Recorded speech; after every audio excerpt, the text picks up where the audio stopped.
All right, shalom, shalom. Yasha Allah. Shalom, everybody. Shalom to the family that's online as well. Shabbat shalom to y'all. Welcome back again. If you're tuning in again since earlier today,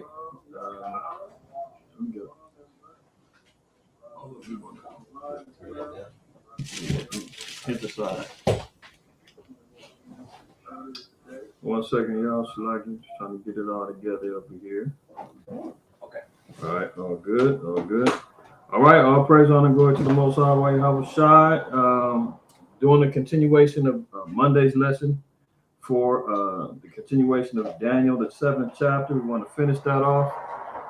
We'll do a brief recap for those who didn't get a chance to go over it or may need a reminder. We're going to start off with looking at a little bit of some of the PowerPoint that I brought out, and we're going to revisit some of the information in the first. I think we got up to verse 8. We're going to pick up fresh at verse 9, but let's revisit a little bit. Very brief recap on verse 1 down to 8. So I'm not going to go back and read the scriptures and everything else, but let me just pull up this and we'll get back to it.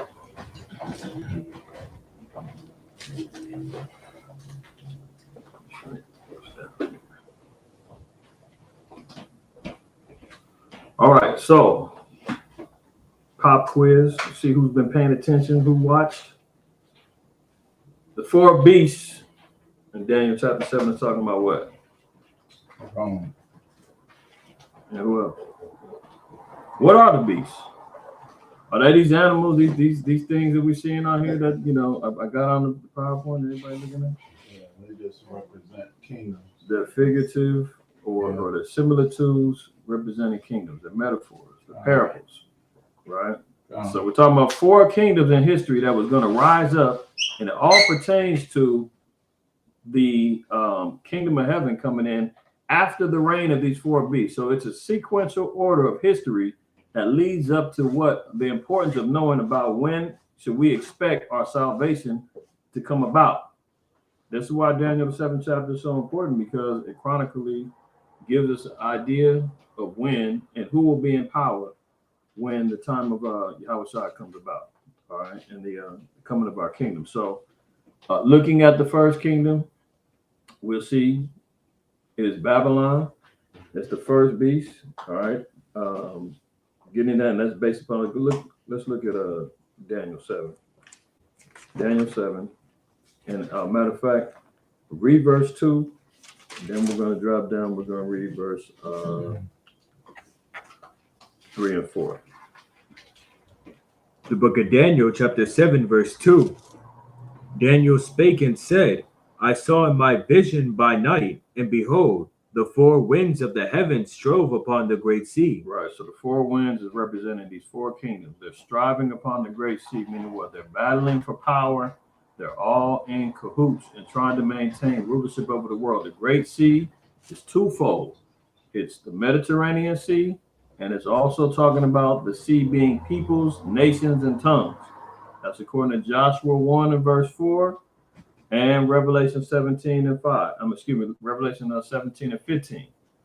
Joshua 1 and 4 tells you that the great sea is the Mediterranean. Revelation 17:15 tells you that the sea represents peoples, nations, and tongues. So these 4 winds are dominating for rule over peoples, nations, and tongues, and they all rule in the proximity of where the great Mediterranean Sea is. Everybody follow? Okay. Drop down and continue. Verse 4. Or something like verse 3. Yeah, kind of read 3. Salaki. Verse 3. Mm-hmm. And 4 great beasts came up from the sea, diverse one from another. So these 4 great beasts are going to come up from these nations and kings and peoples and tongues and so forth and so on. They didn't come from underwater. This isn't what's the name of that movie with the kaijus and all of that? Start with an R. Avatar? No. Dang, what is the name of it? Rim? Pacific Rim. Pacific Rim. Pacific Rim. Yeah, we're not talking Pacific Rim where the monsters is coming up from beast is coming up from under the ground in a secret portal at the bottom of the ocean to dominate the world. No, we're talking about a nation of people that's coming up, and they'll all be diverse one from another. They had different ways that they ruled. They were different nations. They had different governmental structures, different warfare tactics. They had different ways that they ruled over the people. All of them had diversities in which ways they were ruling. Okay.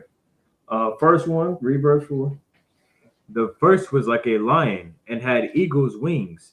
I beheld till the wings thereof were plucked, and it was lifted up from the earth and made stand upon the feet as a man. So the first one's talking about Babylon. When it said the lion that had eagle's wings, it's talking about the Babylonian griffin was a symbol of their nation and their kingdom. The plucking up of the wings is representing them fully dethroning Assyria out of power. Okay. They had, once they got dominant rule over them, that was a plucking up. That was the end of the Neo-Assyrian Empire and the beginning of the Neo-Babylonian Empire. So under Nebuchadnezzar, then later Nebuchadnezzar ended up having complete dominance of rule. So we see here on the PowerPoint and the rulership, the Babylonian Empire, okay, the Nabonidus Cylinder or Chronicle. We're discussing about Belshazzar, because if y'all remember when I made mention of that, some historians used to propose that this was not a valid book or a prophetic book. That some were saying that Daniel was written by some scribes in Alexandria during the time of the Maccabees and the Greek rule during Hellenism. They made up this stuff because they would say that you can't find Belshazzar in the list of the kings of Babylon. If you see here, here's the list of the kings. You have Nebuchadnezzar, Evil Merodach, so forth and so on, all the way down to Nabonidus. We don't see Belshazzar.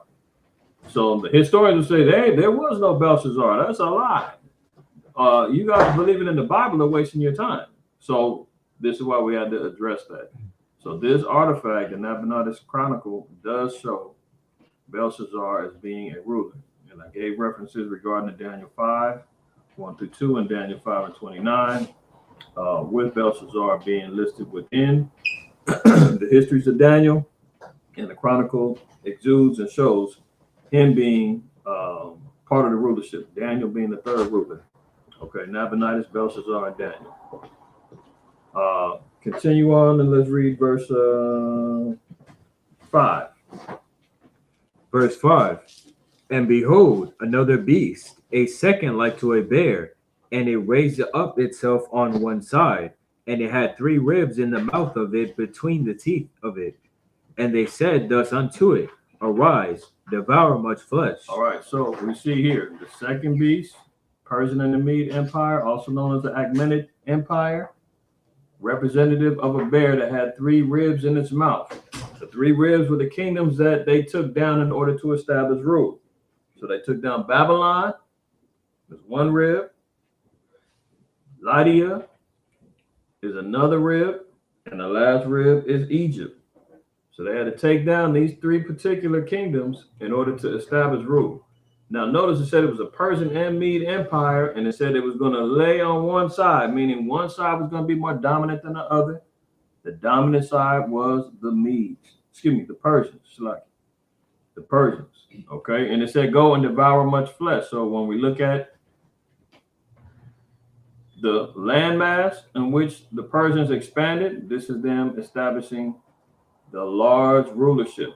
If you guys remember in Esther, remember with the under Ahasuerus, right? It said that they had 127 provinces. Let's get that real quick. Esther chapter 1. You're talking about the expansion and the rulership of the Persians was very great and vast. Let's read chapter 1 and just read verse 1. The book of Esther, chapter 1, verse 1. Now it came to pass in the days of Ahasuerus, this is Ahasuerus which reigned from India even unto Ethiopia. Ahasuerus is one name. He had the title of Xerxes the First. So when you read in history, you read about Xerxes, it's the same person that they're talking about. in the Bible as Ahasuerus. Now it says that in his days came to pass, he reigned from where?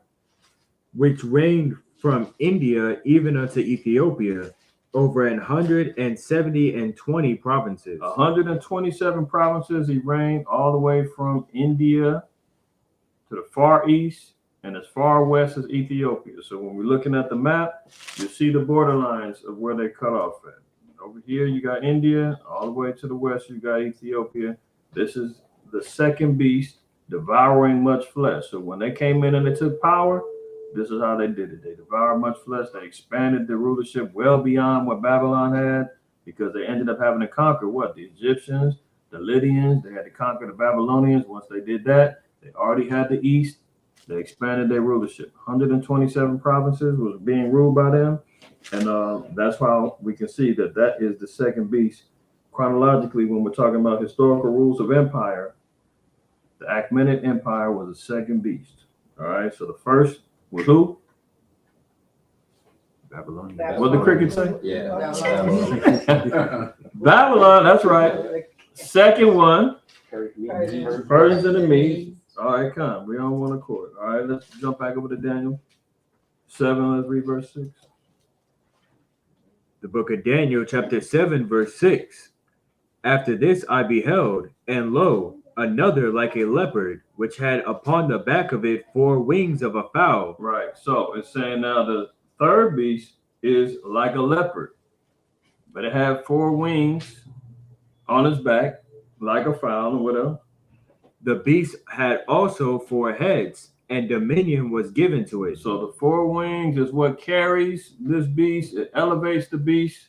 The 4 heads, also what's in the head? The mind, how they would think, how they would operate, which heads would rule in which direction that they would be going in. So the Greeks is this particular empire that's represented by the leopard. Okay. So the 4 wings are the 4 generals that ruled after Alexander's death, right? So you had Ptolemy, Seleucus, Lysimachus, and Cassander as the 4 generals. Okay, those are the 4 wings and the 4 heads. Now, there was multiple battles that had to be fought in order for them to establish rule, and this is all started by Alexander. Okay. So we see here the Battle of Issus, Gaugamela, Granicus. You know, when you read the first Maccabees 1, it said that under Alexander, he fought many wars and won many strongholds and put all of the nations under subjection. So this is how he ended up conquering and doing so. Then once he died, he ended up passing down rulership to his 4 generals. Now, he had more generals than that. I made mention of one of them, Antigonus or Antigonus. He was another general, but he lost his territories to Seleucus. So Seleucus ended up really being the main dynasty or the emperor. You know, Antigonus had a rulership, but once they had internal strife and fighting, Seleucus ended up taking over. So I gave a little fun fact about the leopard. Why another? I forgot what they call when they utilize animals in place of like metaphorical. You know what they call that? When they utilize animals for descriptions of like characters of people and whatnot. Characteristics. Yeah, I can't remember what they call it. It's a particular term. I know the term. But you know, the Most High calls them similitudes to parables or whatnot. But there's another name that they use, like a literary term. I just can't remember it off the top of my head. But nonetheless, I just put in here like little fun facts about the leopard. It says the leopard is distinguished by its well camouflaged fur. So who camouflages themselves the most amongst the nations? Man? Who's always talking about who they are and who they aren't? Of course, he said, no, I'm French, I'm German, I'm Slovenian, I'm Russian. No, I'm you know, I'm from you know, Arkansas and Oklahoma. I don't have no connections. Oh no, my background is French. It's like, come on now, you're all the same people. Knock it off. You know, they've got people over there camouflaging themselves as being us right now. You know, the GMO small hats over there proclaiming themselves to be us. So they're camouflaging themselves. Remember, even in the book of Jeremiah, the Most High said that Esau shall no longer be able to hide himself. So that's part of him camouflaging himself. He says it's opportunistic hunting behavior. Well, who's the great hunter of the other scriptures? You know, they say it was Nimrod, but who took after him? A man in the field, lived by the sword. It's the only man that can hunt down and find you with a follicle of your hair or a fingerprint that you left 3 years ago and blood samples, the whole nine. If he wants us, he's gonna hunt us down. He got the technology, he's got everything lined up. A broad diet. Is there anything that Esau won't eat? What did he give up his birthright for? You know, it says strengthen its ability to adapt in a variety of habitats. So if the earth's been given into the hands of the wicked, and the leopard can adapt into various habitats, well, what better comparison can we use for a leopard in the nature of rule how the so-called white man rule? Strength, he's got it. Through his military means, his scientific means, you know, he got it all lined up, right? Now it said his ability to adapt in a variety of habitats, ranging from the rainforest to the steppe. So everywhere he goes, he colonizes. He figures he doesn't even matter if he dwells there. He can live everywhere from Iceland and Greenland to the coldest of climates. Then he still want to go down and inhabit Brazil and Mexico and everywhere else, all the hot climates. He's all over Jamaica and everywhere else. They down there in Belize, infesting themselves over there.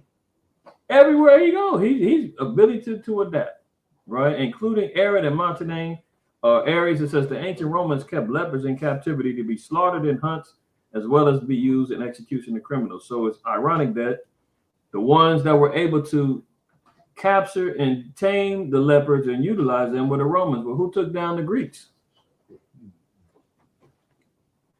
Don't everybody answer at once. Who took down the Greeks? The ancient Rome. The Romans took down the Greeks. Right? So here we go. If we're looking at the habitat, just in this particular area alone, this is where they're most popular and reside, which is also the area in which the Greeks ruled. Right? So a little fun fact, right? So let's move on. You see Alexander, you know, from the film, he's got the leopard skin, you know, covering over his horse. Dionysus was the fertility god that was of the favorites of Alexander. They would have a number of feasts, you know, with Dionysus. They would have orgies, all kind of stuff in commemoration of Dionysus, which was seen here riding a leopard in Greece in the 4th century. All right, so this is why the leopard was being utilized as the symbolization of the Greek Empire.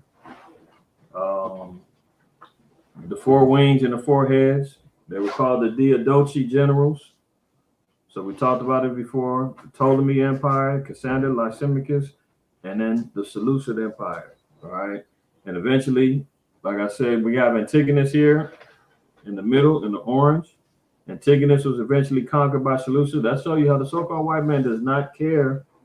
When it comes down to power, they will fight each other for dominant rule over everybody else. If their own people are standing in the way, they're going to war with each other. So what do you think, what type of chance does our people have going against them? He's willing to kill and sacrifice his own for power. Where's the so-called Negro and Hispanic and Native American stand at? You pretty much cannon fodder, man. Just like we seen what I'm talking about earlier when Slow Biden was talking about there's no red line that got drawn to them bombing and destroying Rafah and killing women and children. He was like, there's no red line. Nothing's wrong with that. Then went on record and said, we just can't have another 35,000 dead. Okay, so 30 more thousand is okay. 29 is all right. 25,000 more dead is okay. Basically what he's saying. So this is how they rule. 4 wings, 4 heads. These are their generals. All right. 4th beast. Let's move on. And read verse 7. Book of Daniel, chapter 7, verse 7. After this I saw in the night visions, and behold, a 4th beast, dreadful and terrible, and strong exceedingly, and it had great iron teeth. It devoured and brake in pieces and stamped the residue with the feet of it. And it was diverse from all the beasts that were before it, and it had 10 horns. Now, we see here, it says that this particular beast didn't have a description. We've seen a leopard before. We've seen a bear. We've seen a lion with wings. Daniel didn't give us any animal to represent it. Why is that? Jump over to 1 Corinthians real quick. 13 and verse 9.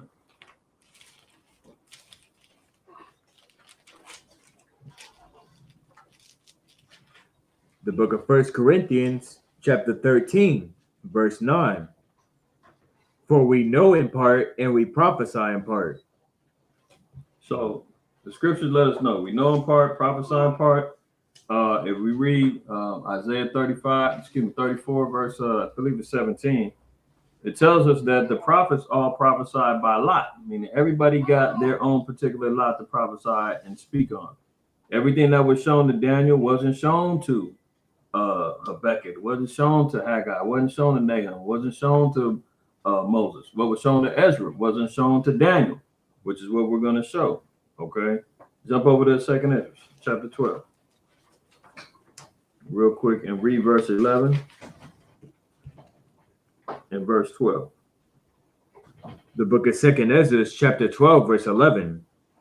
The eagle whom thou sawest come up from the sea is the kingdom which was seen in the vision of thy brother Daniel. So remember, Daniel just seen the beast. He said, man, all I see is a fourth beast, dreadful, terrible, strong exceedingly, had iron teeth, devoured and breaking to pieces, and stamped the residue of the people. But he didn't see a vision of exactly what type of beast or animal that this represented. Ezra was told. Ezra said, man, the beast that Daniel was seeing, that's the eagle. That's what your brother saw. But he didn't have the whole understanding. Verse 12. But it was not expounded unto him. Therefore now I declare it unto thee. You'll see now Ezra gets the full balance of the rest of the balance. So we get some from Daniel, we get some from Ezra to put together this fourth beast, because the fourth beast is the one that brings it all home. All right, so now I said it's the eagle. Okay. Now you see here the fourth beast equals Rome or the eagle. I took this picture at the Getty Museum over in was it Malibu? It was close by Malibu. We went on a little field trip when we had the homeschool. So it said the Romans associated eagles with the supreme god Jupiter and the Roman state itself. This life-size bronze eagle, which probably grasped a globe or a thunderbolt in its raised left talon, was likely part of a sculptural composition representing Jupiter or an emperor. So the eagle was what represented Rome. I played this movie, a clip from this movie. It was called The Eagle. Yeah. You seen this one? Yeah. It's on Netflix. It's a pretty good movie. You know, the barbarians end up stealing this Roman eagle. British or something that took it from? The UK that took it from? This was some. It was one of the barbarian tribes. I can't remember which one it was. But you know, this Edomite here, he was sent on a mission to go retrieve it, and he brought along one of his little barbarian slaves. And in the midst of their conversation, the barbarian slave was like, "Why do you care so much about, you know, this piece of metal, whatever?" He was like, "It's not a piece of metal." He said, "The eagle is Rome.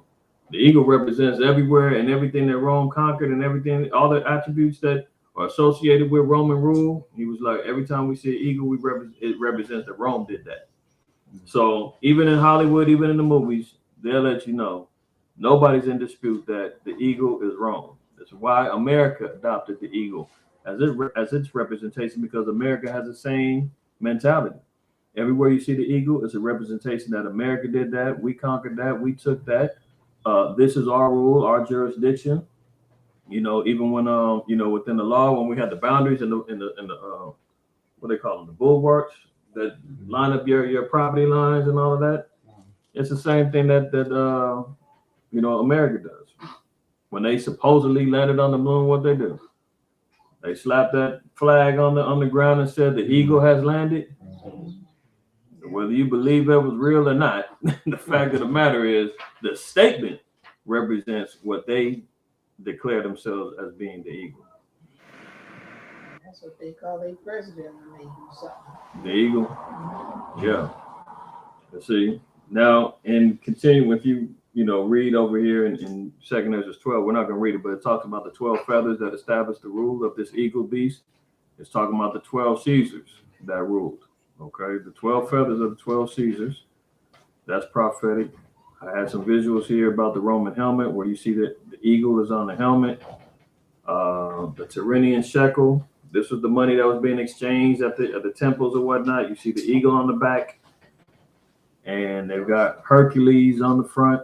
The Roman gods are being established. Who takes the same coinage and utilizes it as currency for us? They put their heads on there, and on the back it's got the eagle on there. I don't even know if they still got eagles on the back of a quarter. And do they? The eagle on the back of there? There's a lot. They switched it up. Oh, they take it off They're now? putting the states now. Oh, please. There you go, hiding again. But you got older coins from like the 70s, 80s, and 60s and all that. They all had the eagle on the back. $50. So this is another thing that they were showing the representation of who they were.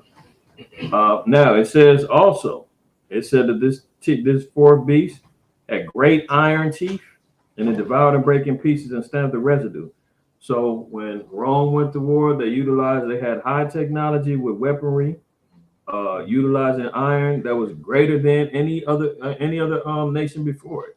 That's how they were able to conquer and take over from the Greeks. The Greeks obviously had their technology. They did what they could to subdue all the nations, all the dark nations around. But who was able to take them out was the Romans. The Romans had a superior army, superior weaponry. Even when you see the shoes, they had the metal cleats on there. That was technology that the other nations in Greece had no idea about. They slipping and sliding all over the place. That's how they was able to set up these shieldings. I forgot what they call that shield formation. When they dig in and they ain't able to move, it's because they had them cleats on. They had the catapults. They had all kind of weaponry going on with the shields, swords. Stabbed the residue, meaning they had complete domination and established rule. Okay. It said that there was 10 horns that was going to represent eventually the rulership of this fourth beast. It was going to expand itself, all right, in the future. So here's the way that they ruled. They had the diversity in politics. All of the previous kingdoms before it, they had kings, rulership, right? But we don't recognize anybody in Rome as being king. Do we call you? Is it King Julius Caesar, King Augustus? No, they didn't have kings. The initial time that they had was a triumvirate, which is they had 3 rulers. It was Caesar. Who's the one that Caesar? I don't know why I'm up here saying like I can't look it up. It was Caesar, Pompey, and Crassus. Crassus? Yeah, Roman triumvirate. So when they got the rulership of power, that started off with what was known as a triumvirate. See, an alliance between Roman politicians Caesar, Pompey, and Crassus. The first triumvirate was an informal political alliance among 3 prominent politicians in the late Roman Republic: Ganius Pompeius Magnus, Marcus Licinius, and Crassus, and Gallius Julius Caesar. So they had a 3-headed monster at one point, and then Caesar eventually ended up taking over, becoming the ultimate emperor. All right, so they didn't start off in the same way as everybody else. Everybody else had kings, rulers, right? Then eventually, the so-called white man, he can't share. So he's like, you know what? I want full domination and control. Anoint me as Caesar, right? So Caesar becomes the title of emperor, ruler, and within the Roman government, they had, the Senate, which was like 100 of the elites that established all of the laws, and they ran everything through to Caesar. All right. They had a different law system. They had 12 tables for laws, all different things that were judged before marital issues, funerals, punishments, laws of injury. So they had 12 sets of laws that they were ruled by, right? So this is the diversity. When they came into rule, they had a whole different governmental system, political system that they was going to rule by. All right. Here's the government. You know, they had the Roman Senate. They had voting by the Roman people. Everybody wasn't able to vote. They had the executive branch. We see that's how America lines themselves up in the same fashion. The judicial, the executive, and the legislative branch that they have here. I believe it's the three branches of government, if I'm not off on that.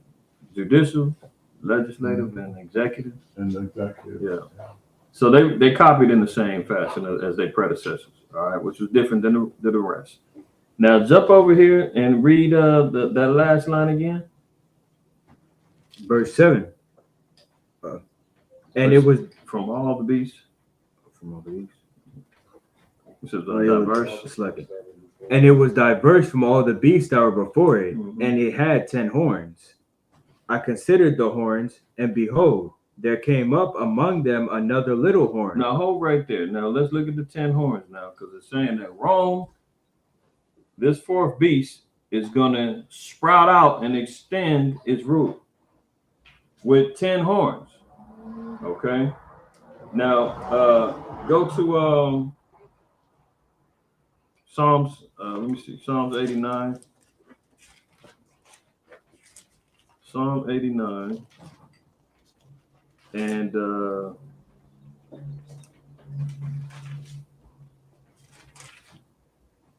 let's read verse 17. The book of Psalms, chapter 89, verse 17.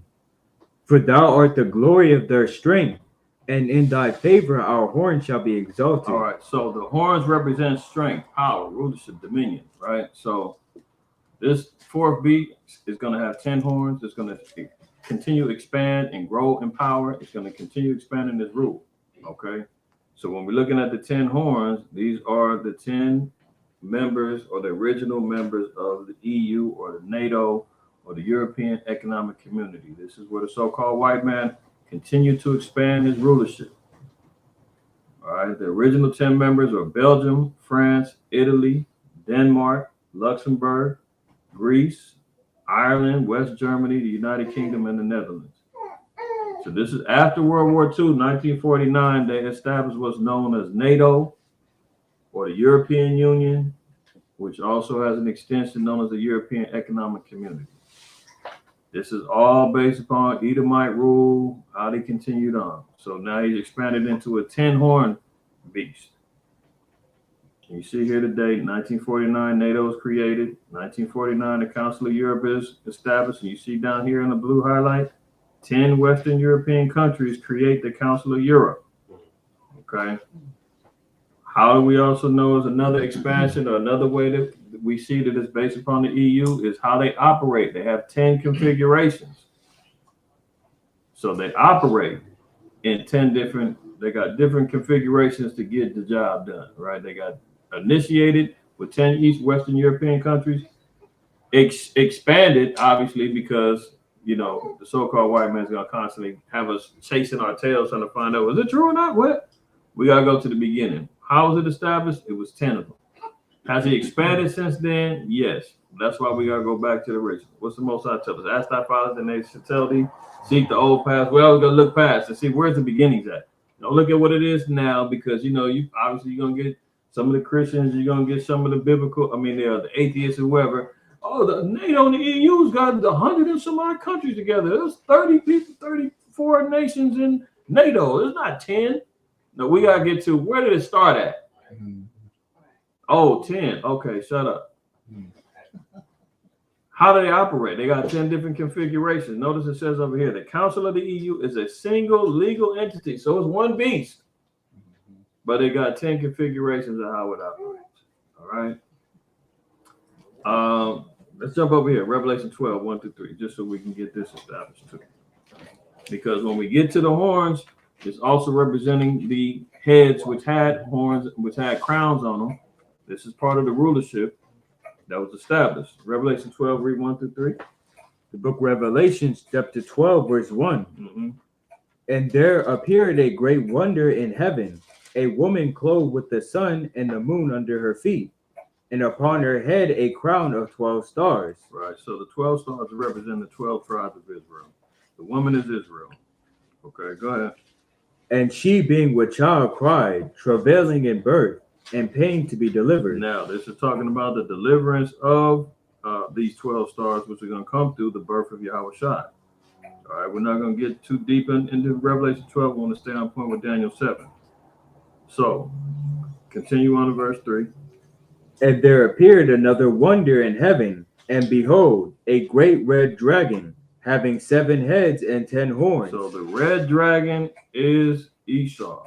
Red, that's why it's being descriptive of what color he is, representing also what's going to eventually be the representation of the 4 beasts, Satan, the old serpent, Rome, so forth and so on, right? All based upon rulership of the so-called white man.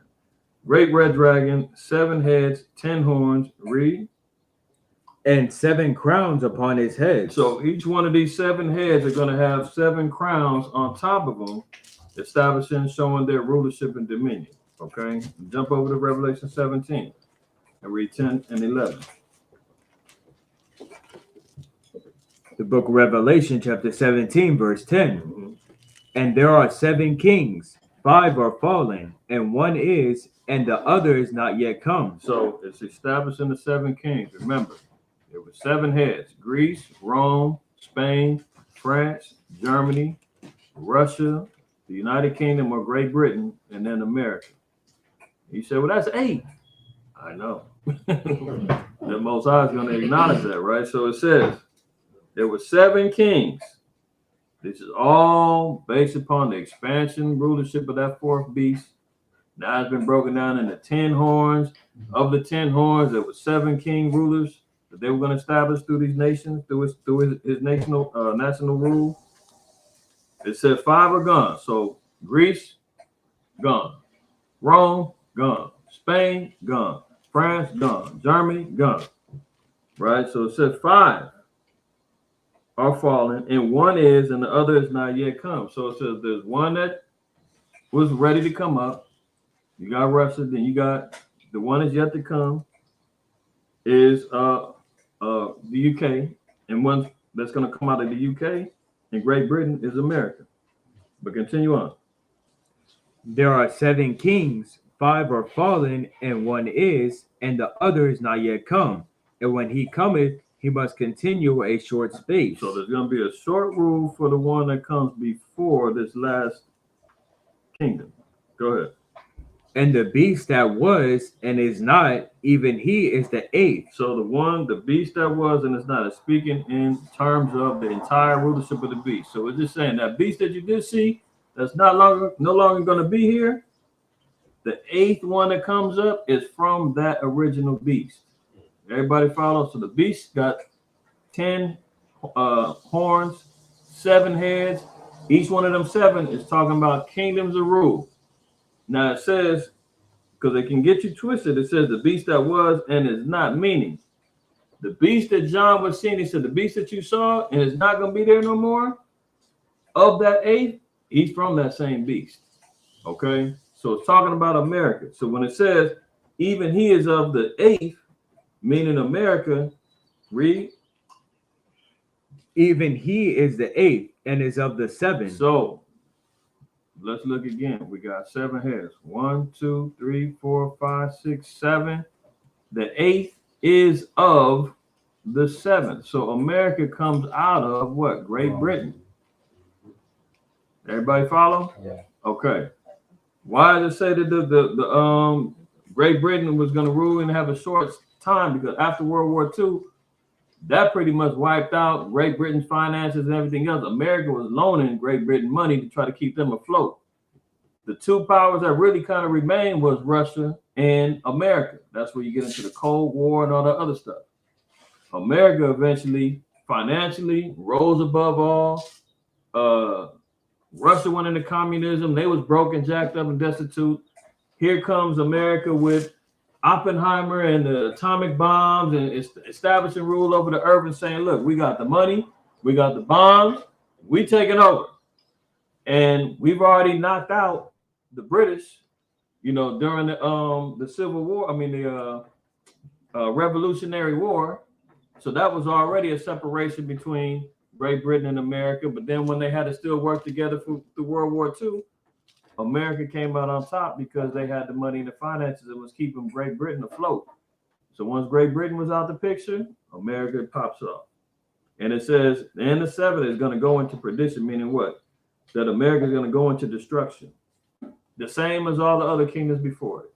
So the eventual rule of the so-called white man is going to come to an end. America is going to be the last one. Everybody follow? All right, let's go back to Daniel 7. Let's read 8 again. Daniel chapter 7, verse 8. Mm-hmm.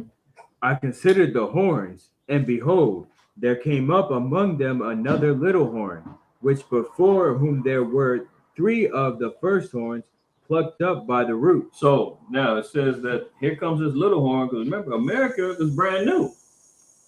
When you're talking about an establishment of the kingdoms on the earth and rulership, America is the baby. America came up in 1776. All these other kingdoms are ancient kingdoms. The British Empire was ruling since the 1400s. You got, Greece ruling in the 3rd century BC. You got all these other kingdoms ruling way before that. And you're talking about only been around for what, 200 and, how long has America been in? 1776 to 2024? Almost 250 years? Yeah. That's fairly brand new, right? So here's this little horn, right?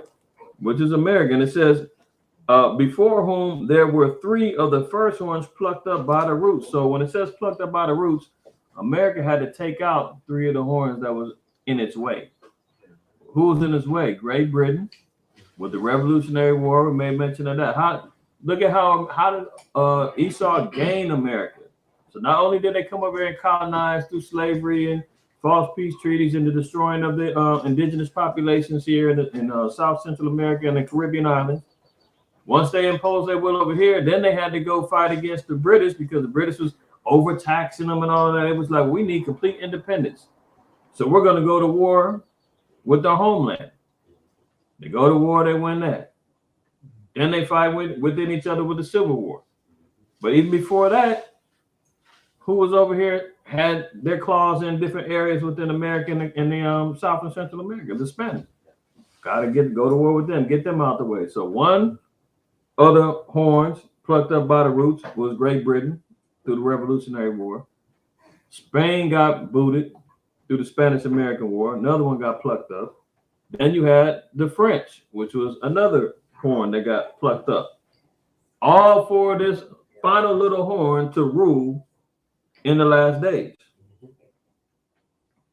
Also, they will hold the worldwide currency as well.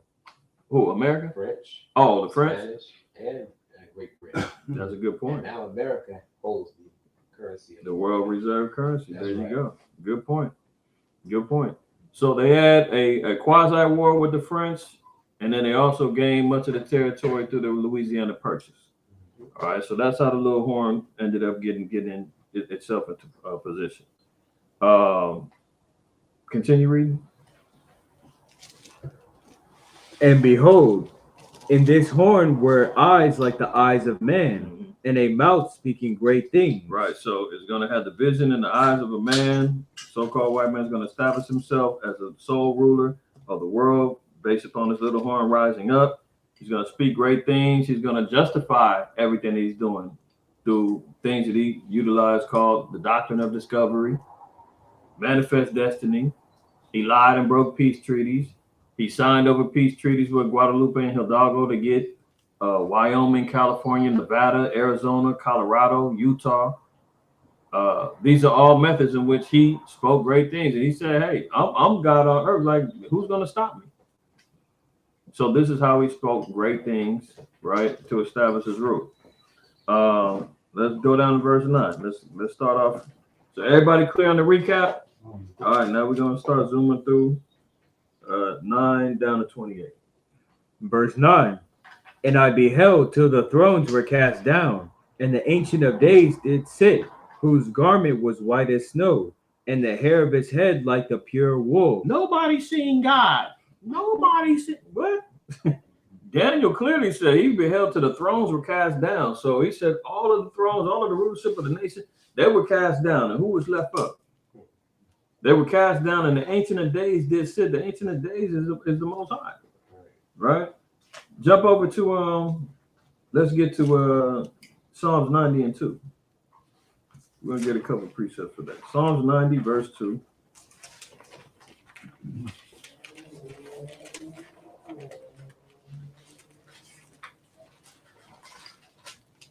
Book of Psalms, chapter 90, verse 2.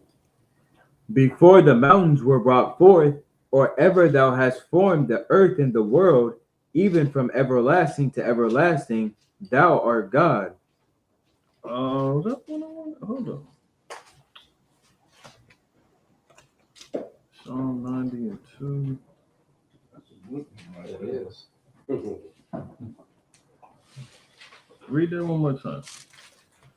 Verse 2. Before the mountains were brought forth, or ever thou hast formed the earth and the world, even from everlasting to everlasting, Right. thou art God. Right. So the Most High is establishing himself as ruler over all. It says, even though the mountains were brought forth and formed the earth and the world, and that's a cut too for John 3:16. You know, for them to say, for God so loved the world. Well, is the world the earth? Is that everybody in the earth? They always say, yeah. Well, you know that there's a difference between the earth and the world. And that's where we get to Isaiah 45. Well, the world is Israel. You got the earth that was created as well. But the Most High rules from everlasting to everlasting, right? Jump over to what's that one in Romans? Is it Romans 10 where it said that Christ sits on the right hand side of the throne of the Most High? I don't think it's Romans 10, but Woman, Hebrews 8. Hebrews 8. 8 and 1. Yeah. Oh, 8 and 1. Yeah, I'm thinking. I don't know why I said Romans. I knew it was the first verse. The book of Hebrews, chapter 8, verse 1. Now of the things which we have spoken, this is the sum. We have such an high priest who is set on the right hand of the throne of the majesty in the heavens. Right. So set at the right hand of the throne of the Most High is where Yahweh sits, showing you that they ain't the same. But jumping back over to Daniel 7 and 9, we see that the Most High sits on his throne. Right. And it said what?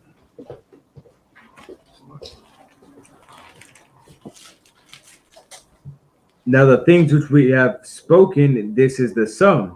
We have such an high priest. No. Back to Daniel. I'm sorry. Back to Daniel 7 and 9. Daniel chapter 7, verse 9. I beheld till the thrones were cast down, and the Ancient of Days did sit, whose garment was white as snow, and the hair of his head like the pure wool. His throne was like the fiery flame, and his wheels as burning fire. So the Most High sits as the Ancient of Days, where it says, now remember, it said that his rule goes forever and ever and ever. That's why he's known as the Ancient of Days. There's no beginning, no end for him. He's the ruler of spirits. He's the self-existing power, Yahweh, right? That's why he's known as the Ancient of Days. It said, whose garment was white like the snow, and the hair of his head like the pure wool. So we see the texture of the hair. You know, the Christians so ridiculous. But it said his hair is like the pure wool. I mean, how can you try to make that's spiritual? That's come on, man. Just bow down and leave it alone. The throne was like a fiery flame, his wheels as burning fire. Read. A fiery stream issued and came forth from before him. Thousands ministered unto him, and 10,000 times 10,000 stood before him. The judgment seat was set, and the books were opened. Wow. So now we're seeing the judgment of the Most High is now being pronounced. Now remember, it said that the thrones were cast down. So now we're looking at judgment. We just got to reading about these 4 kingdoms that was going to rise up. The last one had 10 horns, 7 heads with crowns on them. They establishing rule in the whole 9. Now Daniel seeing judgment happening before the earth after he's seen these beasts. And he said, now the Ancient of Days, he's sitting on a fiery throne, and a fiery stream came forth from before him. What's the fiery stream? Jump over to Psalm 50. See, Daniel's getting it all. He's seeing world history play out before. He's seeing kingdoms come and go. Now he's seeing we're at the last kingdom. And here, the Most High is sitting on the throne. Books are open, and judgment is getting ready to go down. Psalm 50 and what I say, verse 2. The book of Psalms, chapter 50, verse 2. Out of Zion, the perfection of beauty, God hath shined. Our God shall come and shall not keep silence. A fire shall devour before him, and it shall be very tempestuous round about him. Right? So see that? Out of Zion, the perfection of beauty, our power hath shined. Our power shall come and shall not keep silence. A fire shall devour before him. So when we see how the fiery judgment of the Most High is going to go down, instead of fire, that's how the Most High. Remember, what was the covenant? You say he wasn't going to destroy the earth anymore with water, but by fire. Right? So this is how the Most High said he's going to come through with fire. Go to Revelation 20. And let's read 11 and 12. It said, now the fiery stream of the Most High is going to come forth. The books are going to be open. Read 11 and 12. The book of Revelation, chapter 20, verse 11. And I saw a great white throne, and him that sat on it, from whose face the earth and the heaven fled away, and there was found no place for them. Right. So all those who did not abide by the laws and the commandments and wasn't in righteousness amongst our own people, let alone the heathen, there's going to be no place found for them. It says, and I saw a great white throne, and him that sat on it, from whose face the earth and the heaven fled away, and there was found no place for them. Read. And I saw the dead, small and great, stand before God, and the books were opened, and another book was opened, which is the book of life. And the dead were judged out of those things which were written in the books according to their works. Right. So according to their works, so the judgment books are open. You say even the dead get arisen for judgment. So there ain't no escaping, even once you're dead. Moses said, oh no. Daniel the 12th chapter and the 2nd verse speaks on that too. Right. Now, the judgment books is being open. Let's jump back over to before we go there, give me Isaiah 66. Let's get the classic one. 66. Let's read 15, 16. The book of Isaiah, chapter 66, verse 15. For behold, the Lord will come with fire, and with his chariots like a whirlwind, to render his anger with fury, and his rebuke with flames of fire. So this is the judgment of the Most High. When the chariots come, they come in like whirlwinds, rendering the fury and the anger of the Lord, and rebuke with flames of fire. Read. For by fire and by his sword will the Lord plead with all flesh. Go ahead. And the slain of the Lord shall be many. Read. They that sanctify themselves and purify themselves in the gardens behind one tree in the midst, eating swine's flesh. So even anybody that's trying to hide and justify their evils and their wickedness, eating strange flesh, eating swine, and partaking in idolatry still at this time, they're going to be destroyed. Read. And the abomination and the mouse shall be consumed together, saith the Lord. That's how the Lord's coming with judgment. Let's go back to Daniel. And pick it up at verse 10 and then read 11. The book of Daniel, chapter 7, verse 10. A fiery stream issued and came forth from before him. Thousands ministered unto him, and 10,000 times 10,000 stood before him. The judgment was set, and the books were opened. So we see the heavenly host standing, waiting to be ministered to, ready for orders to execute judgment. Read verse 11. And I beheld then, because of the voice of the great words which the horn spake. I beheld even till the beast was slain, and his body destroyed, and given to the burning flame. All right, hold that. Give me Isaiah 54, verse 16.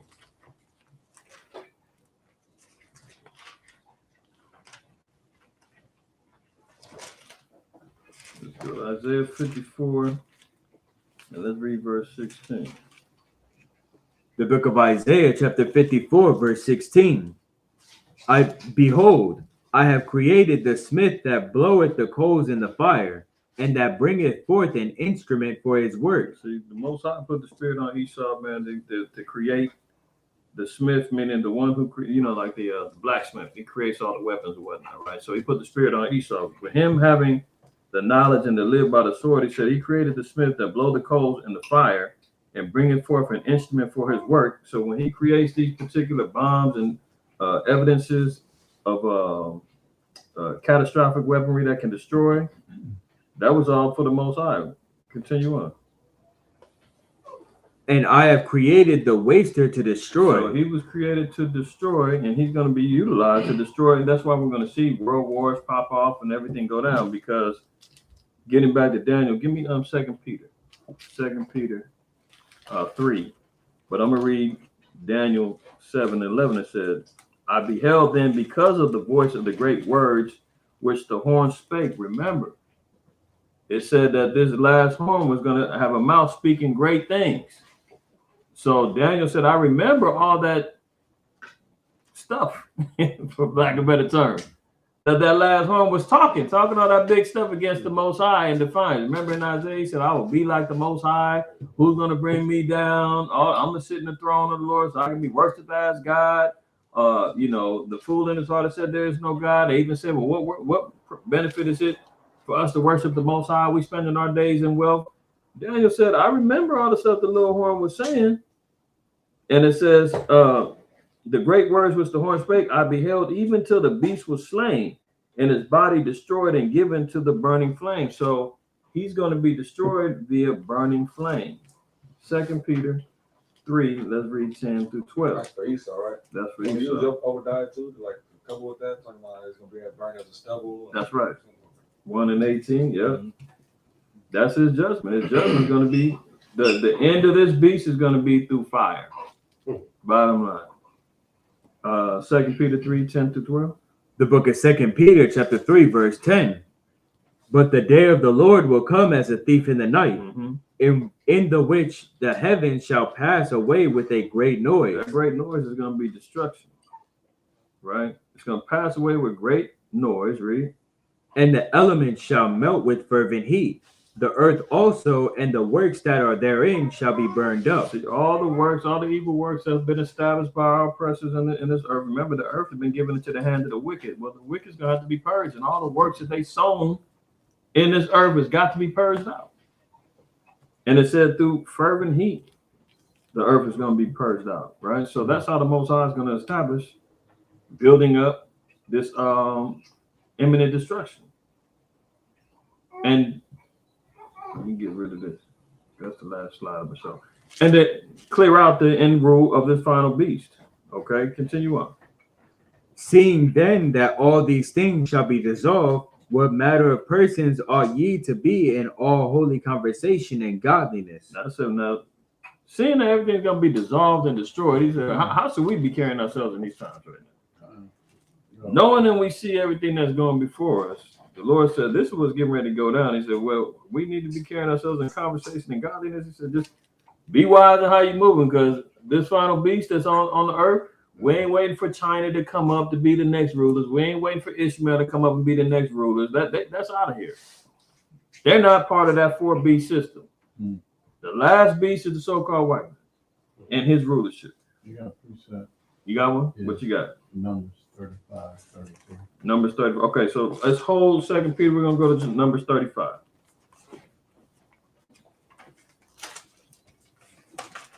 The book of Numbers, chapter 35, verse 33. So ye shall not pollute the land wherein ye are, for blood it defileth the land, and the land cannot be cleansed of the blood that is shed therein, but by the blood of him that shed it. That's a cold one. That's the cold one. That's the ancient one too. There is no purging of this place unless the blood of him that shed all of the innocent blood of the innocents. You know, we talking about all the aborted babies, all of the destroyed indigenous peoples here that was on the land, all of the middle passage of slavery of our people being destroyed and killed, Aztec, Maya, Inca destruction, so forth and so on. His blood is all over the place. We talking four corners of the earth, West Africa. He's got blood on his hands over there. He's got blood on his hands all throughout it. I mean, the Lord said, well, if you want justice, the only way that can happen is his blood got to be spilled. And that's just it, you know. We can't negotiate. You can't lock him up and say, well, we're just going to round them all up and throw them in camps for life and feed them bread and water until they die of starving. The Lord said, no, that's not good enough. That ain't even justice. But what if we just banish them to Greenland and make them all live in isolation in a cold climate and let them live there and just stay away from us? The Lord said, no, that's not good enough. Get how they came over. Yeah, hello? He'll get up out of there one way or the other, you know? The Lord said, no, you got to get rid of this beast, man. The Lord said, I got to show you what needs to be done. I created him. We don't know better than him. Let's go back to 2 Peter and read 11 and 12. 2 Peter chapter 3, verse 11. Mm-hmm. Seeing then that all these things shall be dissolved, what manner of persons are ye to be in all holy conversation and godliness, looking for and hasting unto the coming of the day of God, wherein the heavens being on fire shall be dissolved, and the elements shall melt with fervent heat. You see that? So this is what we're seeing in that final judgment that Daniel is seeing. He said, after this fourth beast, I saw all hell break loose. And judgment was going down. The book was open. Thousands were ministering before the Most High. Judgment went forth. I seen this fourth beast. It was talking, doing all that talking. Ended up getting destroyed by fervent heat. Go to Psalms 11.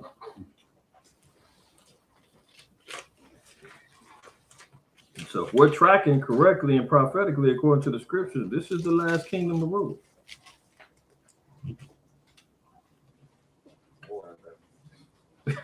Moab think he got there. Got there negotiating, rubbing elbows with Russia, thinking they can supplant them. Please, that's over with. Psalms 11, verse 6. The book of Psalms, chapter 11, verse 6. Mm-hmm. Upon the wicked he shall rain snares. Hold on, read verse 5. Verse 5. The Lord trieth the righteous, but the wicked and him that loveth violence his soul hateth. Now, who's more wicked? Who loves more violence than our oppressor? The Lord said, the wicked and him that loveth violence, his soul hated. But they said, oh, God doesn't hate. What are you talking about? No, what? You love violence. You love wickedness. But he said, now the Lord's going to try the righteous. Our people was made to be right. He said, we're going to be put through the trials. Sirach 2 tells us that we're going to have to be put through the fiery furnace of affliction to be tried. Zechariah 13 says that a third of us is going to be tried like silver and gold to come out. So he said, for our people, he said, I'm going to give them a chance. I'm going to try them to see if they're going to make it through. 2/3 ain't going to make it because they're going to hold hand in hand with the wicked, loving violence. The Lord said, well, my soul hates that. Read verse 6. Verse 6. Mm-hmm. Upon the wicked he shall rain snares, fire and brimstone, and an horrible tempest. This shall be the portion of their cup. That's what they got coming to them. He said, fire, brimstone. Remember, the Most High said he's going to come with a fiery stream coming from him. Exodus 23.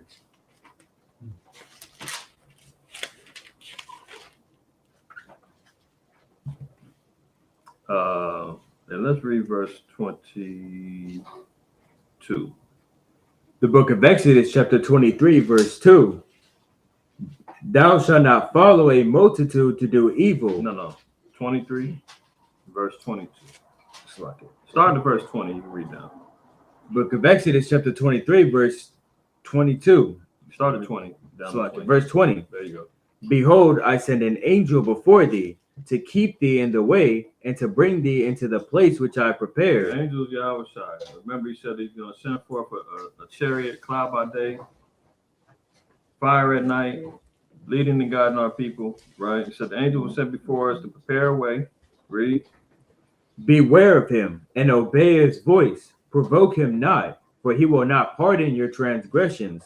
For my name is in him. His name is in him, right? So you got Yahweh and you have Yahweh Shai. That's how we know his name is in him. Not to go any further off, we can prove a whole much more with that. But for the time's sake, beware of him and obey his voice, right? Provoke him not. He will not pardon your transgression. So remember, Yahweh came to lay his life on the line for the transgressions of Israel in Acts the 5th chapter, 29 to 31. Right. So when he was set forth to pardon transgressions, if we were to be included in that, then we had to be repentant and we had to be following after the laws and the commandments and the faith of Christ, as it says in Revelation 14 and verse 12. If we didn't do that, this would be a problem. Read on. But if thou shalt indeed obey his voice and do all that I speak, then I will be an enemy unto thine enemies and an adversary unto thine adversaries. Right. So that's how the Most High establishes this judgment. Psalm 97.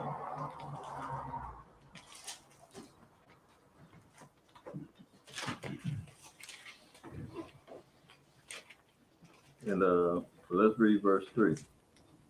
The book of Psalms, chapter 97, verse 3. Shalaki. Start at 1. Run down to 3. Let's get the whole concept. Verse 1. The Lord reigneth. Let the earth rejoice. Let the multitude of isles be glad thereof. Clouds and darkness are round about him. Righteousness and judgment are the habitation of his throne. Righteousness and judgment are the habitation of his throne. Now remember, it said he's seen the Ancient of Days sitting on the throne, fiery wheels and the whole nine. Why is he sitting on his throne? Because he's preparing for righteousness and judgment to go forth into the earth. Read verse 3. Verse 3. A fire goeth before him, and burneth up his enemies round about. See, that's why we just read in Exodus. The Lord said he's going to be an adversary and an enemy to our adversary. So anyone that comes against his anointed, the Lord said, I've got fiery flames prepared for them, and they're going to be destroyed. Enemies round about. He said, his fire goeth before him and burneth up his enemies round about. Right? That's all I needed that. That's all I needed that. Jump over back to Daniel. And pick it up at verse 11 again. The book of Daniel, chapter 7, verse 11.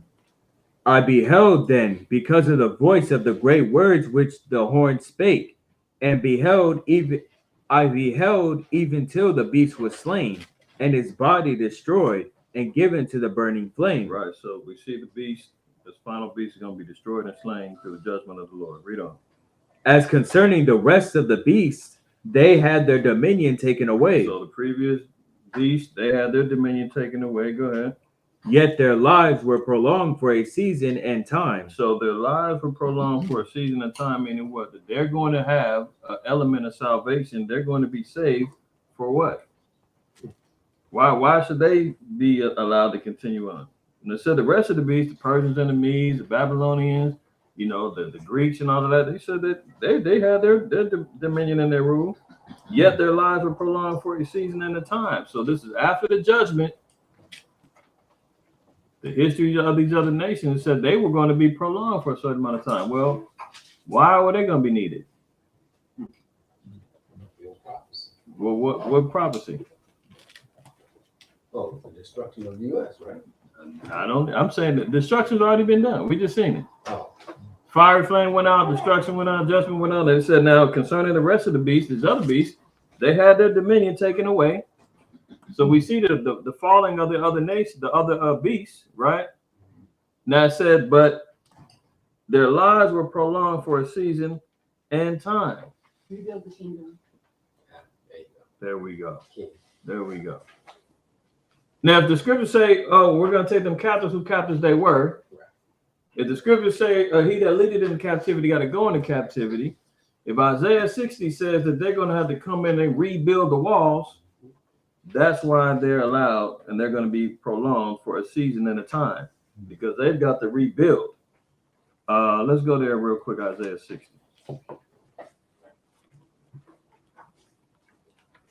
Y'all know the rest, the Isaiah 14 and all that, the Micah 4 and Zechariah 8 and 13. All the classics about how the nation's going in captivity. Revelation 2. I'm gonna get that in a minute. But Isaiah 60, and let me see where I want to start at. I want to get right to the point. Let's start up at verse 3, 4, and then we're gonna drop down. The book of Isaiah, chapter 60, verse 3. And the Gentiles shall come to thy light, and kings to the brightness of thy rising. Lift up thine eyes round about, and see, all they gather themselves together. They come to thee. Thy son shall come from far, and thy daughter shall be nursed at thy side. Okay, so it said that the Gentiles are going to come to the light, and kings to the brightness of thy rising. Lift up your eyes round about them. They're going to gather themselves together to us. Hold that. Give me Micah 4.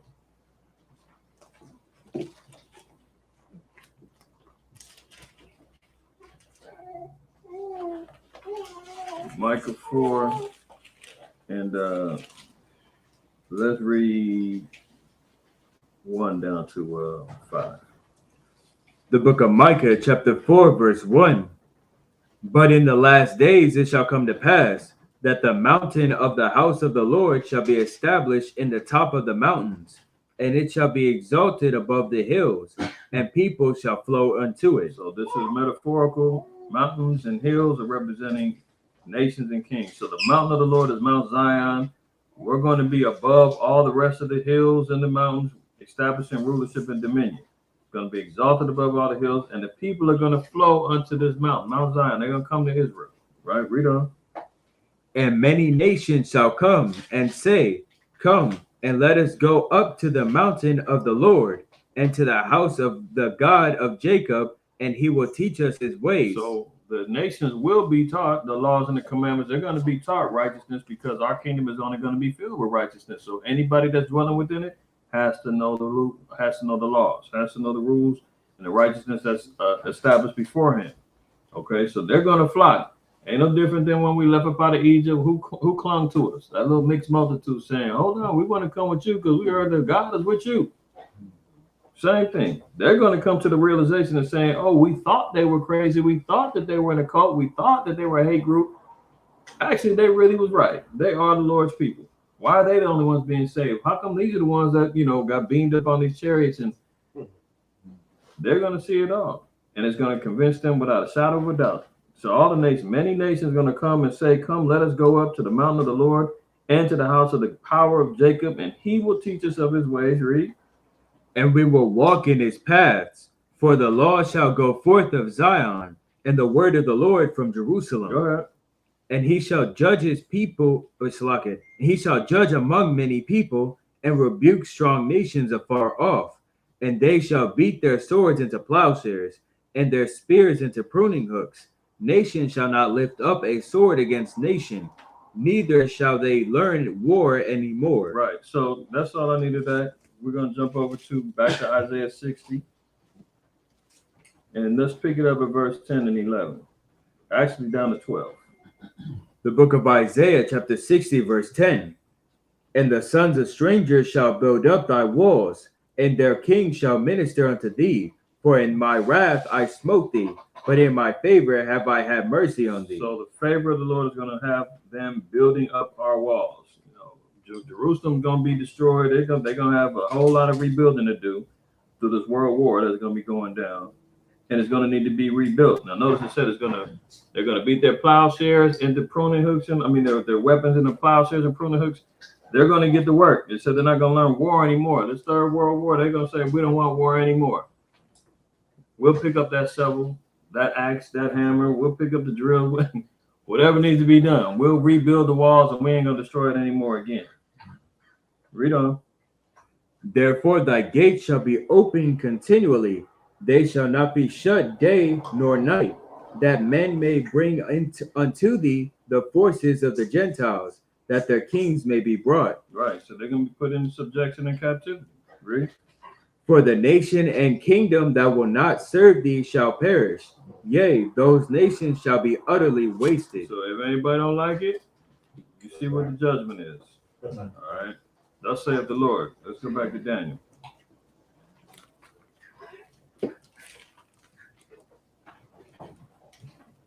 And where were we at? I think we just finished verse. We finished 11? Yeah, we finished verse 11. All right. Now we just read 12, right? 13. Book of Daniel, chapter 7, verse 13. I saw in the night visions, and behold, one like the Son of Man came with the clouds of heaven, and came to the Ancient of Days, and they brought him near before him. So again, we just got the reading as Rasha brought out in Hebrews 8 and 1. Outside sitting on the right hand side of the throne of the Most High. That says the Son of Man came with clouds of heaven, so he's coming in the chariots and came to the Ancient of Days, and they brought him near before him. So Yahweh is ministering in front of Yahweh. Read. And there was given him dominion and glory and a kingdom, that all people, nations, and languages should serve him. His dominion is an everlasting dominion, which shall not pass away, and his kingdom that which shall not be and his kingdom that which shall not be destroyed. So the kingdom of Yahweh is going to be everlasting, it's not going to be destroyed. There'll be nothing going down. The kingdom was given unto him by the Most High. He's receiving his kingdom. It says his kingdom that all people, nations, and languages should serve him. His dominion is an everlasting dominion which shall not pass away, and his kingdom that which shall not be destroyed. So the kingdom of Christ, there'll be no other kingdoms after his. Let's jump over to Revelation 2:26. And then we're going to jump to Revelation 19. Revelation 2 and verse 26. The book of Revelation, chapter 2, verse 26. And he that overcometh and keepeth my works unto the end, to him will I give power over the nations. See that? So keeping and overcoming all the way to the end, the Lord said power is going to be given over the nations. How are we going to get that power? Because Yahweh Shah is going to be ruling as king, and it's going to be distributed unto those of us who make it, right? So power being given over the nations. Read on. And he shall rule them with a rod of iron, as the vessels of a potter shall they be broken to shivers, even as I received of my Father. Right. So going to be ruled with a rod of iron. That's the laws and the commandments of the Most High. And it says that they're going to be broken down until they submit themselves to the laws of the Most High. Any rebellion will not be tolerated. They're going to bow down to the laws of the Most High. All right. Jump over to Revelation 19. Let's read verse 11. The book of Revelation, chapter 19, verse 11. And I saw heaven open, and behold, a white horse, and he that sat upon him was called Faithful and True, and in righteousness he doth judge and make war. His eyes were as a flame of fire, and on his head were many crowns, and he had a name written that no man knew but he himself. Now it's talking about Yahweh Shai, right? Now it says in righteousness he's going to judge and make war. So when you got World War III, the Valley of Jehoshaphat, so forth and so on, they're going to try, the nations are going to try to assemble themselves to fight against Christ and the angels. Christ is going to have to go to war along with the elect to battle and fight. Why do you think it says all on his head was many crowns? Because he had to take them out of power. I'm taking this crown, that's mine now. Collecting heads. Read. And he was clothed with a vesture dipped in blood, and his name was called the Word of God. So his vesture dipped in blood. That was prophesied in Isaiah 63. Remember, it said, who is this to come from Basra? Looked like his garment was drenched in blood, like it came from the wine vat. This is all part of what Yahweh Shai is going through. Yahweh Shai is going to have his own time destroying Esau and the nation. He ain't going to need us. Remember, he said, vengeance is mine. Revelation 1 and 3, it says, all eyes are going to, 1 and 7, it said, all eyes are going to see him, even them which pierced him. Even they back on the earth. Yahweh Shai said, I ain't forgot. I'm coming. Read. And the armies which were in heaven followed him upon white horses, clothed in fine linen, white and clean. Yep. And out of his mouth goeth a sharp sword, that with it he should smite the nations, and he shall rule them with a rod of iron. Read. And he treadeth the winepress of the fierceness and wrath of Almighty God. And this is going to be everlasting. Remember, it said that his kingdom is going to have no end. It's not going to pass away. So after this fourth beast is taken down, the wars is over with, and the nations are ready to subject themselves, Christ is going to be ruling, and he's going to rule with a rod of iron. Let's go back to Daniel 7. Let's pick it up at verse 15. The book of Daniel, chapter 7, verse 15. Yep. I, Daniel, was grieved in my spirit in the midst of my body, and the visions of my head troubled me. I came near unto one of them that stood by, and asked him the truth of all this. So he told me. So Daniel said, man, he was grieved in the spirit in the midst of his body, and the visions of his my head troubled me. So Daniel seeing all of this go down, he said Daniel was shook up because he's seeing these four kingdoms rising up. They're getting into power. One of them he couldn't fully make out and couldn't get the full reasoning and understanding of it. He's seeing Yahushua coming in, ruling with a rod of iron. This whole beast gets taken down. Fiery flames, judgment, bodies burning, the whole nine. And he was like, man, that was too heavy for me. My head is hurt. You know? Go ahead. I came near unto one of them that stood by, and asked him the truth of all this. So he told me, and made me know the interpretation of the things. So now Daniel's getting the full interpretation of what did all of this dream, what's he dreaming about the four beasts and the Ancient of Days and everything else. So now he's getting the recap of full understanding about his vision. Read on. These great beasts, which are four kings, which shall arise out of the earth. So that's what we established. The four beasts were the four kings. Read. But the saints of the Most High shall take the kingdom, and possess the kingdom forever, even forever and ever. Under the reign and rulership of Hamashiach Yahushua, the saints of the Most High are going to take the kingdom. So the elect is going to destroy this final rulership of the beast. Let's go to Psalms. Psalms 149. It's your verse from 7 Seal, right? Psalm 149. Let's read 5 down to 9. The book of Psalms, chapter 149, verse 5 down verse 5. God. Let the saints be joyful in glory. Let them sing aloud in their beds. Go ahead. Let the high praises of God be in their mouth, and a two-edged sword in their hand, Read. to execute vengeance upon the heathen, and punishment upon the people, Mm-hmm. to bind their kings with chains, and their nobles with fetters of iron, to execute upon them the judgment written. This honor have all his saints. Praise ye the Lord. That's the saints going to take the kingdom, binding their nobles with fetters and their kings with chains of iron. They going into captivity, whether they like it or not. That's right. Come on. They don't like it, they get put to death, man. Thus said the Lord, man. We paid our dues. That's right.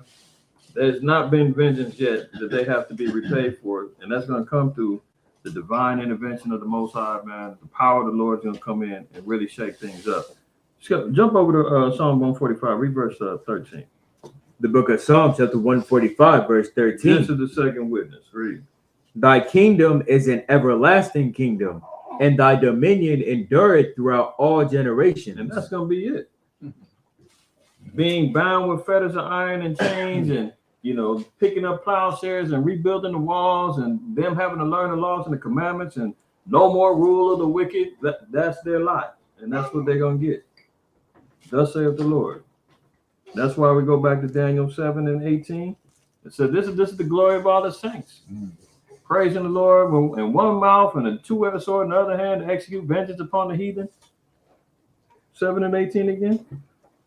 Book of Daniel, chapter 7, verse 18. Mm-hmm. But the saints of the Most High shall take the kingdom, and possess the kingdom forever, even forever and ever. We're not asking for it. We're not buying it. We're not getting reparations for it. No.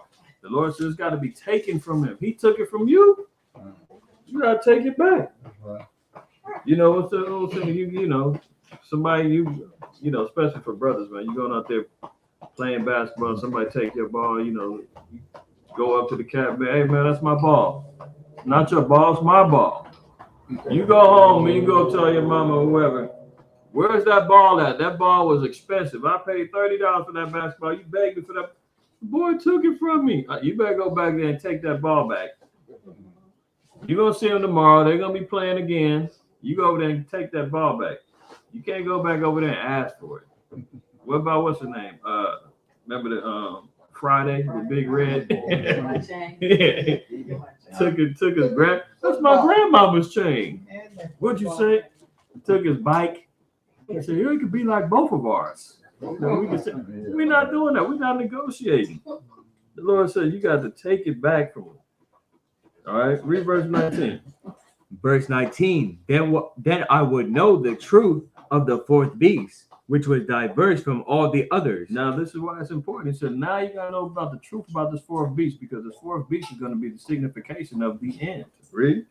Exceeding dreadful, whose teeth were of iron, and his nails of brass, which devoured, brake in pieces, and stamped the residue with his feet. Mm-hmm. And of the 10 horns that were in his head, and of the other which came up, and before whom 3 fell, even of that horn that had eyes, and a mouth that spake very great things, whose look was more stout than his fellows. Right. So when Rome came into power, man, they subdued, expanded their kingdom. Had the Eastern Roman Empire, the Western Roman Empire, which the internal strikes that they had, the inflation, the economy, the incoming of so-called migrants destroyed the foundations of Rome. But remember, he said he was more stout than all his fellows, man. So, under Rome, Esau really established his dominance and rule, and we see the extension of that through America. Right? I beheld, and the same horn made war with the saints and prevailed against them. So that same horn, America made war with the saints. They destroyed us. They put us in bondage and captivity. Right? Go ahead. Until the Ancient of Days came, and judgment was given to the saints of the Most High. And we've been under bondage to this same horn until the judgment of the Most High goes forth. Go ahead. And the time that came, and the time came that the saints possessed the kingdom. Read. Thus he said, the fourth beast shall be the fourth kingdom upon earth, which shall be diverse from all kingdoms, and shall devour the whole earth, and shall tread it down and break it in pieces. Go ahead. And the 10 horns out of this kingdom are 10 kings that shall arise, and another shall rise after them, and he that shall be diverse from the first, and he shall subdue 3 kings. So the subduing of those 3 kings is going back to America. So this is all just recapping the interpretation of the dream. Everything that we read, all the details that we read from verse 1 down to verse 12, down to verse 14. Now from 15 down, this is all recapping everything that we've already been covering. So when it said that the one is going to rise up and be diverse from the first and shall subdue 3 kings, it's talking about America taking down those 3 kings, those 3 horns, Britain, France, and Spain. Read. And he shall speak great words against the Most High, Mm-hmm. and shall wear out the saints of the Most High. So he wore out the saints of the Most High and spoke great words against the Most High. So once America came into power, they went full-blown blasphemy, full-blown abomination, full-blown wickedness, full-blown lies, full-blown hypocrisy. You name it. America bears record for all of it. Wore out the saints of the Most High. My brother told me yesterday, he said, man, it's been a hell of a week. I hope I don't teach tomorrow. Straight up, that's how it goes. The saints of the Lord is getting wore out.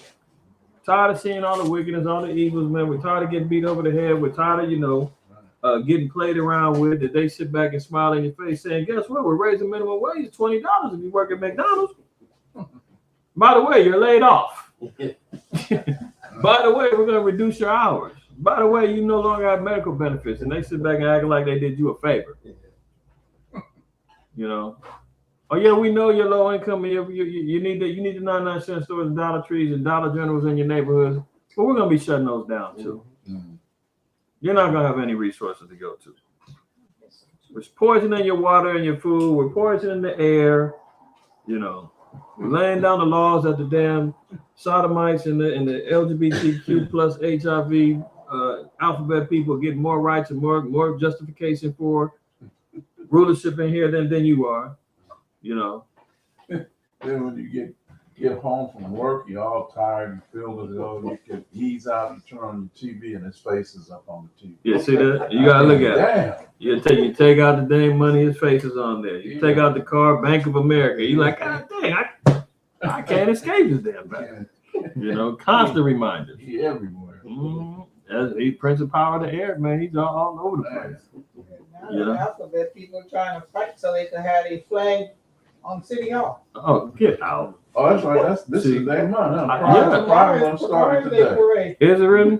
Right. Right. Yeah, I Oh, just they were said- trying to fly that flag thing, huh? Yeah, they're trying to get the flags posted up. They wanted up there next to the American flag. They're having a big parade on the 9th too.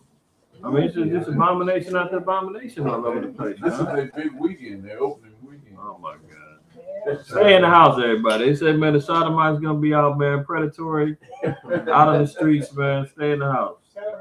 They shutting down the streets. They call there. Oh yeah, you ain't never lying. He's in the pit of Sodom and Gomorrah. Zoomorphism, something like that. We come on when it talks about Zoomorphism? yeah.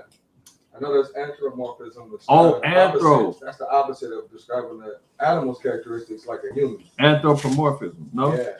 That's when you describe an animal and their characteristics into human terms. But zoomorphism is the opposite when you like talk about a person's characteristics and compare it to an animal. Maybe Zoomorphism. zoomorphism, the word zoomorphism, let me share so everybody know what we're talking about. Brother help me out. I was trying to remember what the term was when it's a comparison of animal to human. I want to look at it real quick, but I'm gonna just share it so everybody know what I'm talking about. The word zoomorphism derives from the ancient Greek Romanized, literally animal, ancient Greek Romanized morph. Zoomorphism is a literary technique that assigns animal characteristics to non-animal objects, humans, and events. Learn the zoomorphism work. I think that might be it. And their other What's one the is other one? anthropomorphism, I think it is. Anthropomorphic. I think that's Oh yeah, I'm not gonna say it. over pretend. Come on, give me a reason. Oh yeah. Anthropomorphic is learning the meaning of anthropomorphic, a word that describes or thinks of something as having a human form or human attributes. Yeah, it might be zoomorphic. Yeah, That's a little that's bit what I more. said it was. Yeah. Yeah, but nonetheless, that's how Daniel was writing in them terms, right? But let's double back over here. So, wearing out the saints of the Most High, you see that one little line, man, took us off for about another 5-10 minute conversation, man, talking about how bad we can wear out with this madness, man. But all right, let's double back. Verse 25 again. We're almost done. The book of Daniel, chapter 7, verse 25. And he shall speak great words against the Most High, and shall wear out the saints of the Most High, and think to change times and laws, and they shall be given into his hand until a time and times and the dividing of time. Right. So now the saints of the Lord is going to be getting wore out. During that time, he's going to change times and laws. So we see what's going on with the daylight saving time. We see he changed the calendar. We're going from Gregorian to the Julian, and he's constantly trying to manipulate and change up things and confuse. Now he said that we're going to be given to his hand a time and times and the dividing of times. That equals out to 350 years. That there was a sealing of the book, that he took full advantage of us. So from around 1619 all the way leading up into 1969 or so, we're talking about 350, almost 400 years of 350 years from 1619 to around 1969. The knowledge of us knowing who we are, we have records of that 1800s. But us putting it all together and being a nationally recognized group of quote unquote Black Jews started getting more popular in the late 60s. During the time of the civil rights era, you see all of these particular movements was starting to pop up. You had the Young Lords, Black Panthers, all these civil rights movements was going on. The Crips, they started off, the Brown Berets. Everything started popping up 69, 70. But what was going to eventually surpass all the rest is us knowing who we are, man. Figuring out who, regarding the ethnicity of the 12 tribes and so forth and so on, and putting the history and the prophecies together. That's when it started kicking in. So it says we'd be given into his hand 350 years before we ended up having the seal broken and us starting to find out who we are. Read. But the judgment shall sit, and they shall take away his dominion, to consume and to destroy it unto the end. And the kingdom and dominion and the greatness of the kingdom under the whole heaven shall be given to the people of the saints of the Most High. So it says, but the judgment shall sit, and they shall take away his dominion to consume it and to destroy it unto the end. So the saints are going to take the kingdom away from this last beast, destroy it unto the end, and the kingdom and dominion and the greatness of the kingdom under the whole heaven shall be given now to the people of the saints of the Most High. So there will be no other nation that rises up outside of us. It's our kingdom after that, right? Read on. And the kingdom and dominion and the greatness of the kingdom under the whole heaven shall be given to the people of the saints of the Most High, whose kingdom is an everlasting kingdom, and all dominion shall serve and obey him. Okay. Hitherto is the end of the matter. As for me, Daniel, my cogitations much troubled me, and my countenance changed in me, but I kept the matter in my heart. So this cogitation meaning his thoughts, right? You think about cognitive thinking, it's about his thoughts. So it says, hitherto is the end of the matter. Daniel said, hey, this is the end, period, point blank. No more questions after this. He said it, his thoughts, as for me, Daniel, my cogitations much troubled me, and my countenance changed in me, but I kept the matter in my heart. So Daniel kept it in his mind, kept it to himself until it was to be revealed and written down on parchment and paper for us to get a full understanding, even via Ezra coming in and assisting with 2nd Ezra 11 and 12, also establishes the rulership of this fourth beast and what ended up happening. So that's the complete of Daniel chapter 7. All praise, honor, and glory to the Most High right outside. Everybody, any questions before we close on it? That's straight. All right. So shalom and shalom, peace, shalom, however you want to pronounce your greeting. To the brothers and sisters that's online, man. Blessings to you. And we're going to go ahead and close out the house of Byron, the brothers up in the Northwest. Shalom to y'all. Liberty, liberty, to God be the glory. Shalom, Carlos. Anybody else I missed on here? Israelite, shalom. We're going to go ahead and close out, man. All praise.